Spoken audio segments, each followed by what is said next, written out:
I will not stand for it. Not as Commander-in-Chief, but also not as an American. Tough words from President Obama late this morning over the Veterans Affairs scandal. 26 VA hospitals across the country are now under investigation for the treatment of vets, including the Phoenix Hospital, where some 40 vets allegedly died while waiting for treatment. The president spoke about an hour ago, and while he had some hardline words, the president stopped short of announcing any major action. 24-hour News 8 political reporter Rick Albin is at the live desk right now with what the president had to say about all this. Rick? Well, the president is trying to head off growing anger over this VA scandal. This is really the first significant comments that he's made since this all first broke and came to light. As you can expect, today the president said the system is broken. It needs to be fixed, but he stopped short of any real concrete solutions. It is not as a consequence of people not caring about the problem, but there are 85 million appointments scheduled among veterans during the course of a year. That's a lot of appointments, and that means that we've got to have a system that is built in order to be able to take those folks in a smooth fashion, that they know what to expect, that it's reliable, and it means that the VA's got to set standards that it can meet.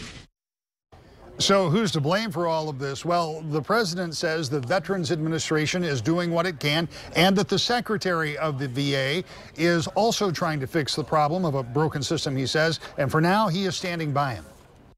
You know, how do I think Rick Shinseki has performed overall? I would say that on homelessness, on the 9/11 GI Bill, on working with us to reduce the backlog across the board, he has put his heart and soul into this thing, and he has taken it very seriously. But I have said to Rick, and I said it to him today, I want to see,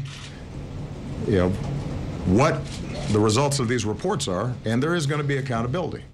The president says he'll work with the secretary to try to come up with fixes for the Veterans Administration, particularly as it pertains to medical services for those returning veterans and those who have served in the past. At the News Desk Live, I'm Rick Albin. Back to you.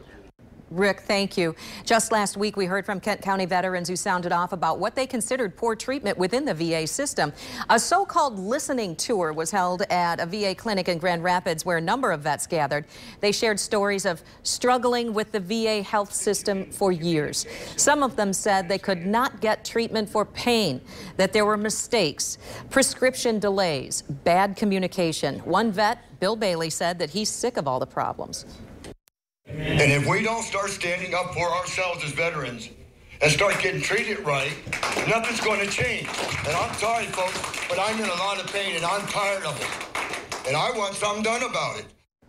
We are working to get in touch with the local VA and veterans to get their reactions to the president's remarks this morning.